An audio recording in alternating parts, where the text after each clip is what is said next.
ప్రభునందు మాకు అత్యంత ప్రియులైన దేవుని ప్రజలందరికీ యేసుక్రీస్తు వారి శ్రేష్టమైన పూజింపదగిన ఉన్నతమైన నామం పేరిట శుభాలు ప్రకటిస్తున్నాను. లేఖనాలు సెలవిస్తున్నాయి, యేసుక్రీస్తు ప్రభు నిన్న నేడు నిరంతరము ఒకే రీతిగా ఉన్నారు. ప్రపంచంలో మారనివాడు, మాట తప్పనివాడు మన ప్రభువే. ఎన్నో మారిపోతున్నాయి, వాతావరణాల్లో మార్పు వస్తున్నాయి, మనుషుల ఆలోచనలో మార్పు వస్తుంది, హృదయాల్లో మార్పు వస్తుంది, ఎన్నో పరిస్థితులు మారిపోతున్నాయి. కానీ మారనివాడు, మాట తప్పనివాడు మన ప్రభువైన యేసుక్రీస్తు వారు మాత్రమే. ఆయన వాక్యం కూడా మారని మాట. దేవుని లేఖనాలు మనకు అనుగ్రహించబడ్డాయి, వాటిలో ఇంకెప్పుడు మార్పు ఉండదు. వాక్యాన్ని అనుసరిస్తూ జీవిస్తున్నప్పుడు ఖచ్చితంగా మన జీవితాల్లో గమ్యాన్ని చేరుకోవడం మాత్రమే కాకుండా భావితరాలకు ఆదర్శవంతంగా మనం జీవించడానికి ప్రభు తన కృపను విస్తరింపజేస్తారు. ప్రతి ఉదయాన్నే లేచిన తర్వాత ఒక వాగ్దాన సందేశాన్ని బైబిల్ నుంచి మనం వింటున్నాం. ఈ రోజంతట్లో దేవుని స్మరించుకున్నట్లుగా, ఆయన ఆరాధించినట్లుగా ఈ వాగ్దాన సందేశాలు మనకు ఉపయోగపడుతున్నాయి. ఈరోజు వాగ్దానంగా పరిశుద్ధ గ్రంథం తెరిచి 5వ కీర్తన 11వ చరణాన్ని చదువుకుందాం. Psalm 5:11. దానిలో ఈ మాటలు రాయబడింది: నిన్ను ఆశ్రయించు వారందరూ సంతోషించుదురు, నీవే వారిని కాపాడుదువు గనుక వారు నిత్యము ఆనంద ధ్వని చేయుదురు. ఈ మాటను పరిశీలించేద్దాం. నీవే వారిని కాపాడుదువు గనుక వారు నిత్యము ఆనంద ధ్వని చేయుదురు. ధ్వని చేయుట, making some noise and making some sound. బైబిల్లో అనేక ధ్వనుల గురించి రాయబడింది. కొంతమంది రోదన ధ్వని చేసేవాళ్ళు ఉన్నారట. రోదన ధ్వని అంటే ఏడుపులు. కొన్ని కుటుంబాలు చూడండి, ఎప్పుడు ఏడుపులు వినబడుతూనే ఉంటాయి. కుటుంబంలో ప్రతి ఒక్కరూ ఏదో ఒక కారణాన్ని బట్టి, ఏదో ఒక పరిస్థితిని బట్టి ఏడుస్తూనే ఉంటారు. ఆ ధ్వని కొంచెం ఇబ్బందికరంగా ఉంటుంది. కానీ దేవుని లేఖనం సెలవిస్తూ ఉంది, దేవుని యందు మనం సంతోషించగలిగితే, ఆయనలో మనం ఆనందించగలిగితే. ఎందుకంటే బైబిల్లో మాట ఉంది కదా, నీ సన్నిధిని సంపూర్ణ సంతోషం కలదు. లోకంలో ఎక్కడ ఆనందం లేదు, ఏ పరిస్థితుల్లో నీకు నిజమైన సంతోషాన్ని, ఆనందాన్ని ఇవ్వలేవు. కానీ దేవుడు మాత్రమే నీకు నిజమైన సత్యమైన ఆనందాన్ని ప్రభువు నీకు ఇవ్వగలడు. ఒక మాటలో చెప్పాలంటే ఈ ఆనందం నీ జీవితాన్ని నిలబెట్టే ఆనందం. లోక సంబంధమైన సంతోషాలు, ఆనందాలు నీ జీవితాన్ని పతనావస్థకు తీసుకెళ్తాయి. పాపం కూడా నీకు ఆనందాన్ని ఇస్తుంది, కానీ ప్రారంభంలో మాత్రమే ఆనందం, సంతోషం కనబడచ్చు.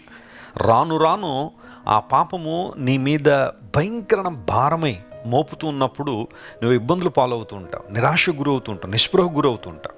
కానీ దేవుడు తన సంతోషాన్ని మన హృదయంలో ఉంచినప్పుడు ఈ ఆనందం అనేక మందికి దీవెనకరంగా మనం మారడానికి ఉపయోగపడుతుంటుంది. బైబిల్లో అనేక మంది భక్తులు ఉన్నతమైన ఆధ్యాత్మిక అనుభవాల చేత నింపబడడానికి, ఆధ్యాత్మిక స్థాయికి చేరుకునే కారణం ఏంటో తెలుసా? వారందరూ దేవునిలో ఆనందించడం నేర్చుకున్నారు. దేవునిలో ఆనందించినప్పుడు ఆయన మనల్ని కాపాడుతున్నాడు, భద్రపరుస్తున్నాడు అనే విషయం మనకి ఎప్పుడైతే అర్థమవుతుందో మనము ఆనందధ్వని, సంతోషధ్వని చేస్తాం.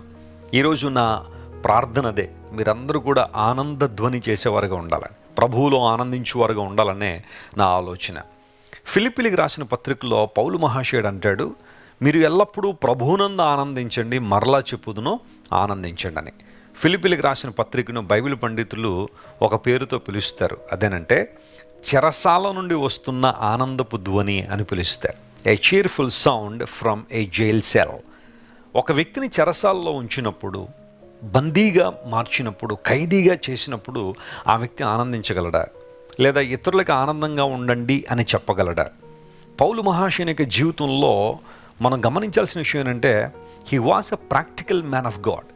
అతడు ఆచరణాత్మకమైన సేవకుడు. తను ఏదైతే అనుభవించాడో అదే సంఘానికి చెప్పారు, ఏదైతే సంఘానికి బోధించాడో దాన్ని తన జీవితంలో నెరవేర్చాడు.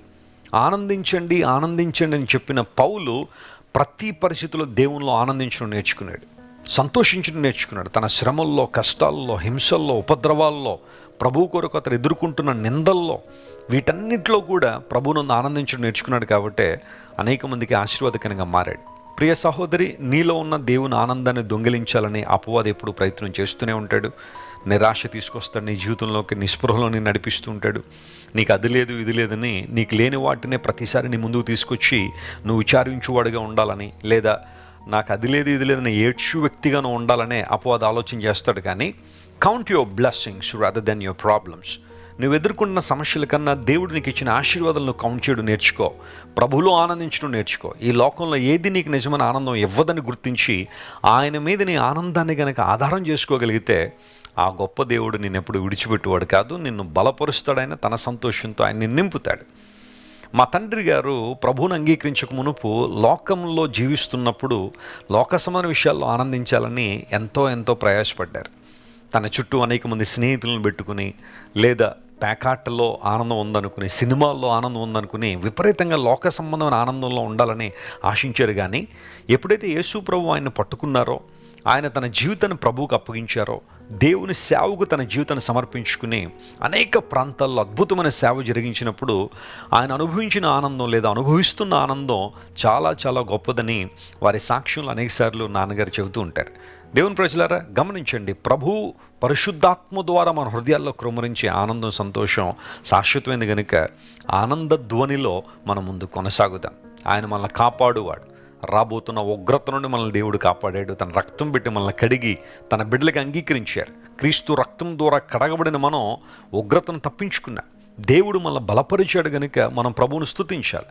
ఆయన ఇచ్చిన రక్షణను బట్టి ఎల్లప్పుడూ మనం స్తుతించాలి. ఆ తదుపరి అపవాది ఎన్నో ప్రయత్నాలు మనల్ని పడగొట్టాలని, వెనకకు లాగాలని, లేదా దేవుని దూరం చేయాలని ఎన్నో ప్రయత్నాలు చేస్తున్న అపవాది ప్రయత్నాలన్నింటినీ ప్రభు చెడగొట్టి, లేదా వాటిని నిర్వీర్యం చేసి అనుక్షణము మనకిస్తున్న జయ జీవితాన్ని బట్టి మనం ప్రభువును స్తుతించాలా. మీరు ఎల్లప్పుడూ ప్రభువులో ఆనందించండి, సంతోషించండి. ఈ రోజంతట్లో కూడా ఈ వాగ్దానాన్ని క్లెయిమ్ చేసి ప్రభువును మహింపరచండి. దేవుడు ప్రత్యేకంగా దీవించి ఆశీర్వదించిన గాక. ప్రార్థన చేసుకుందాం. ప్రేమగల తండ్రి, గొప్ప దేవానికి స్తోత్రాలు. నీవు మమ్మల్ని కాపాడే దేవుడు గనుక నీకు స్తోత్రాలు. ఇశ్రాయేలును కాపాడువాడు కునుకడు, నిద్రపోడని వాగ్దానం చేసి ఆ వాగ్దానాన్ని మా జీవితంలో నెరవేరుస్తున్నందుకు నీకు స్తోత్రాలయ్యా. ఈరోజు మా ప్రియులు ఎవరైతే దుఃఖంలో ఉన్నారో, వేదనలో ఉన్నారో, నిస్పృహలో ఉన్నారో వారందరినీ ముట్టండి, బలపరిచి లేవనెత్తండి అయ్యా. నీ సంతోషం, నీ ఆనందం వారి హృదయాల్లో ఉంచి బలపరచమని కోరుతున్నాం. కనికరించి సహాయం చేయండి. ఎవరైతే అనారోగ్యంతో ఉన్నారో స్వస్థత ఇవ్వండి. వేదనలు ఉన్నవారిని లేవనెత్తండి, కనికరించి సహాయం చేయండి. ఘనత, మహిమ, ప్రభావానికి మాత్రమే ఆరోపిస్తూ యేసుక్రీస్తు వారి అత్యున్నతమైన నామం పేరిట అడిగి వేడుకొనిచున్నాం తండ్రి. Amen, amen. God bless you dear friends. Have a wonderful day. Christ worship centre ఓ బలమైన సంఘ ఉజ్జీవం. కొన్ని సంవత్సరాల క్రితం కేవలం 2 ప్రారంభించబడిన పరిచర్య నేడు ప్రపంచవ్యాప్తంగా లక్షలాది మందిని ప్రభావితం చేయుచున్నది.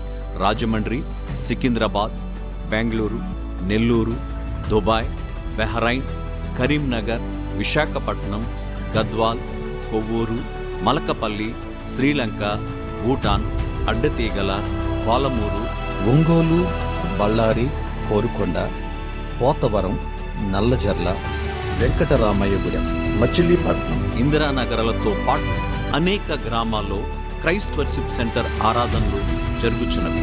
వాక్య సంబంధమైన ఉజ్జీవంలో, పరిశుద్ధాత్మ సంరక్షణలో కొనసాగాలనుకునే ప్రతి ఒక్కరికి మా ప్రేమపూర్వక ఆహ్వానాన్ని అందిస్తున్నాము.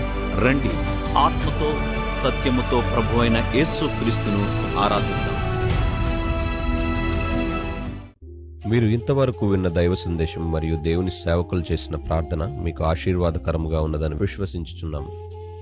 ఈ సందేశాన్ని మీ స్నేహితులకు, బంధువులకు షేర్ చేయండి. మీకు ఏదైనా ప్రార్థన అవసరత ఉన్నచో మా ఫోన్ నంబర్లకు కాల్ చేయండి. దేవుడు మిమ్మల్ని ప్రేరేపిస్తే విశ్వాసంతో సాగుచున్న ఈ పరిచర్యను ప్రోత్సహించండి.